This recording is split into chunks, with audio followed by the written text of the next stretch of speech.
আমার আজকের recipe capsicum pakora.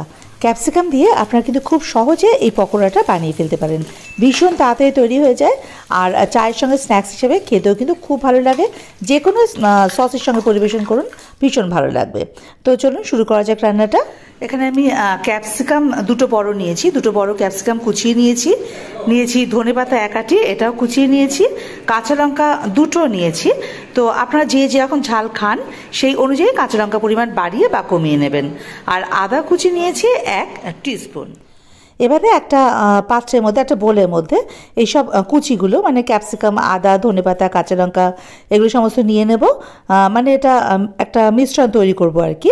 এবারে এর মধ্যে দিয়ে দেবো স্বাদ মতো নুন মিষ্টি।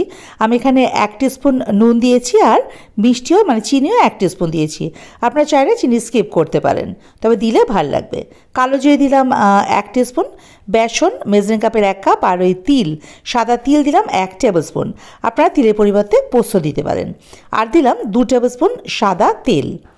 এবারে সব কিছু একসঙ্গে খুব ভালো করে আগে মিশিয়ে নিলাম একটা চামচের সাহায্যে। এবারে ওই মেজারিং কাপ মেপে একটু জল দিয়ে দিলাম, এর মধ্যে ওই হাফ কাপ মতো জল দিলাম আর কি। এবার হাতের সাহায্যে এগুলো খুব ভালোভাবে একটু ফেটিয়ে নেব। ফ্যাটানোটা ভালো হলে পকোড়াগুলো কিন্তু খুব মুচমুচে হয়, খেতেও খুব ভালো লাগে। কোনো খাবার সোডা তো আমি এর মধ্যে দিইনি। এই যে দেখুন ঠিক এরকম হবে, মানে এরকম ঘনত্বটা হবে আর কি। এবারে ভাজার পালা। তার জন্য ওভেনে একটা ফ্রাইং প্যান বসিয়ে নিলাম, তাতে সাদা তেল দিয়ে দিলাম কিছুটা। এবার তেলটা গরম হয়ে গেলে ফ্লেমটা মিডিয়ামে করে একে একে এই পকোড়াগুলো এভাবে ছেড়ে দেবো।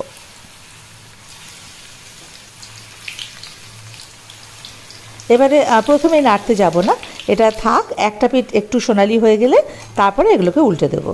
এই যে দেখুন একটা পিঠ সোনালি হয়ে গেছে। এবার এগুলোকে উল্টে দেবো। খুব কম সময় লাগে, তবে মাঝারি আছে কিন্তু এগুলো ভাজতে হবে। একদম হাই ফ্লেমে ভাজতে গেলে মানে পকোড়া দেওয়ার সাথে সাথে পুড়ে যাবে, তাতে ভেতরে বেসনটা কাঁচা থেকে যাবে। তাই জন্য মাঝারি আছে এরকম লাল করে উল্টে পাল্টে ভেজে নিতে হবে। এই যে দেখুন মোটামুটি আমাদের পকোড়া কিন্তু ভাজা কমপ্লিট। এরকম লাল করে ভাজতে হবে। এবার এটা তেল থেকে ছড়িয়ে নিয়ে তুলে রাখবো অন্য একটা পাত্রে। ভীষণ তাড়াতাড়ি পকোড়াটা ভাজা হয়ে যায়। বলো না, খুব সহজ একটা রেসিপি, কিন্তু খুব সুন্দর লাগে খেতে। তো এই যে দেখুন ভাজা হয়ে গেছে। এবার বাকিগুলো ভেজে নেব। তো আপনারা চাইলে কিন্তু হাতার সাহায্যে এভাবে গোলাগুলো তুলে অল্প অল্প করে তেলের মধ্যে করে এভাবে করে দিয়ে দিতে পারেন। তো এভাবে করে দেখুন সব পকোড়াগুলো ভেজে নিয়েছি। বাড়িতে অবশ্যই এভাবে করে ক্যাপসিকাম দিয়ে পকোড়া বানিয়ে দেখুন। আর আপনাদের কেমন লাগলো রেসিপিটা আমাদের কিন্তু কমেন্ট বক্সে জানাতে ভুলবেন না। ভালো লাগলে অবশ্যই আমার চ্যানেলটা সাবস্ক্রাইব করে আমার পাশে থাকার অনুরোধ রইল। বেল আইকনটা ক্লিক করে দেবেন ফার্দার নোটিফিকেশনের জন্য।